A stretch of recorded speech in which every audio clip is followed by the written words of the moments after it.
Good morning, everybody. Welcome to workout 1 for this week. Quite a few exercises, so I'm going to move through them pretty quickly for you. The only piece of equipment you will need today is your orange band and either a pole to wrap it around or some kind of attachment, but it'll be waist height, so you don't have to worry about going to a door and going high or low. All right, guys, so our first round is only 60 seconds, one time through. So think about this more of an extension of your warm-up, but we're looking for big range of motion, getting the heart rate high. Everything is a compound exercise. So we're moving more than just one body part. If lower body moving, upper body's moving as well. All right, exercise number 1 is an alternating reverse lunge tap with our OB, our orange band, T-pull. So we are going to take an alternating reverse lunge. When you get to the bottom, those arms are going to pull wide, opening across the chest, squeezing through the shoulder blades, and then switching legs, lunge, T, and return. That's your alternate right there. Tap the ground. Make sure you T when you are down. You can go palms up.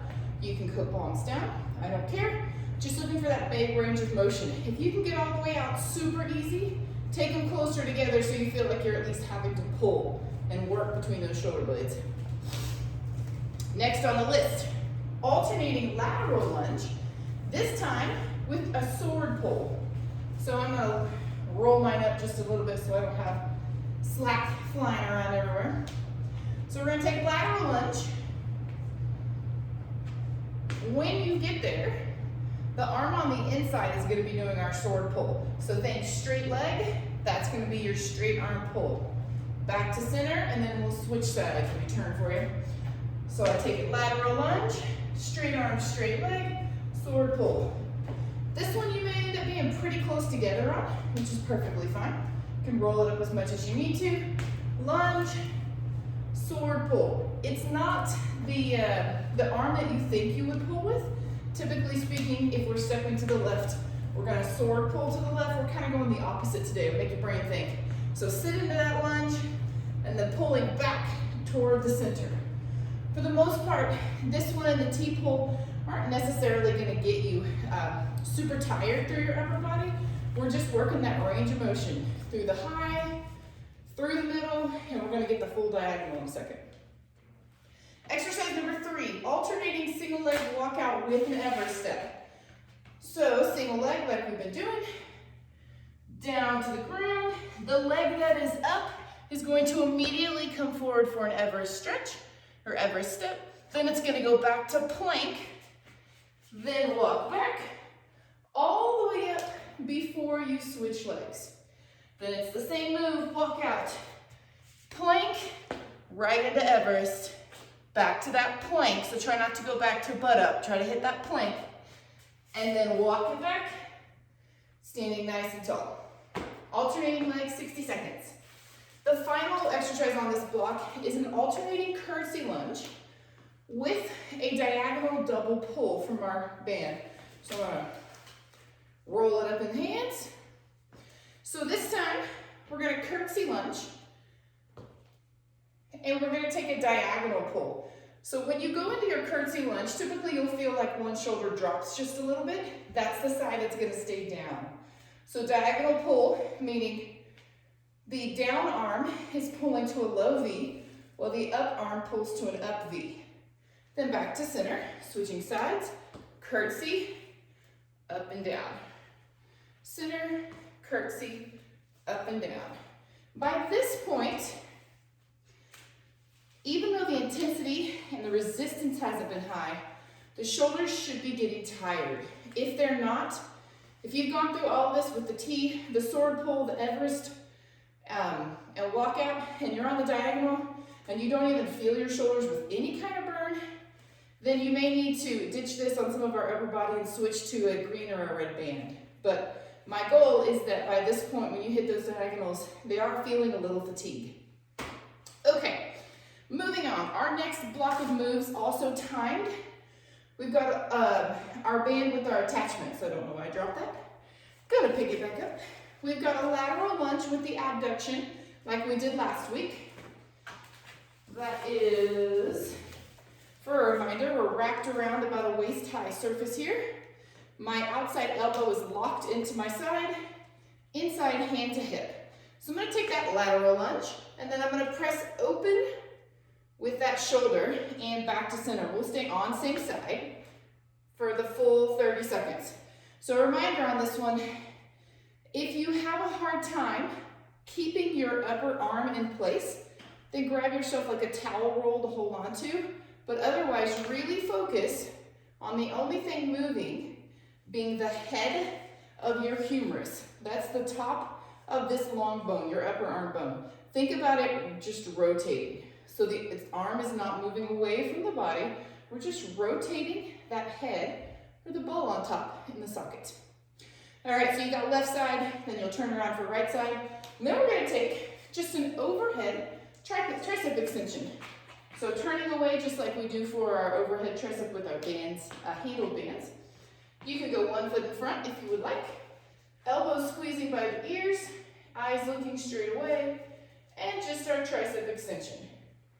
Also, not gonna feel super heavy, but what I'm looking for is the full range of motion. So you can fully extend and lock out the arms, feeling your tricep squeeze, and you can come all the way back to a full bend without the elbows going backwards.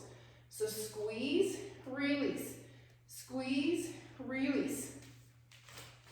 Even at the lighter resistance, if you do a full 30 seconds with an extreme full range of motion, you should feel this band in your triceps, all right? If not, send me a video and let me make sure that the technique is correct. Alrighty, block 3, you're gonna follow the link to the low body band workout number 2. So we're stepping it up a little bit.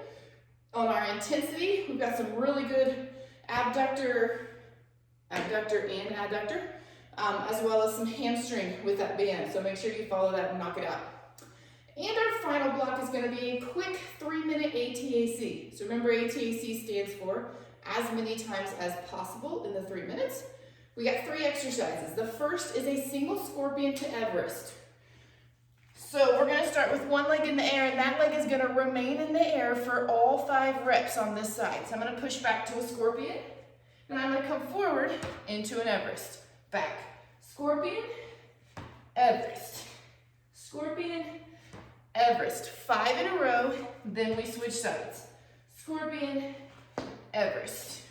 All right, focus on those plank positions. You don't need to stop in plank, but I want you to go through plank every time. So there should be no point in the Everest, going in and out of the Everest, that your butt's up in the air. Try to really keep it low. All right, exercise number 2 is just our alternating V-up. Again, 5 on each side, but we will alternate sides. So from flat, curl those abs in, press the low back down. 1 foot, switching legs, other foot. 1 foot, other foot. Try to keep your arms, since we've been doing these for a while, try to keep your arms back as much as you can. So try really hard to keep them back with your ears as you come up. If you cannot, because you get stuck on the way up, you can let them come in front of you a little bit more. Just try to reach them back when you get to the top versus letting them come all the way forward. The farther forward those arms come, the less intensity on the core and the more that you're helping yourself. So we want to try to even out the amount of help that you absolutely need with the most challenge you can have. Last exercise, oblique plank reaches. Been a while on this one.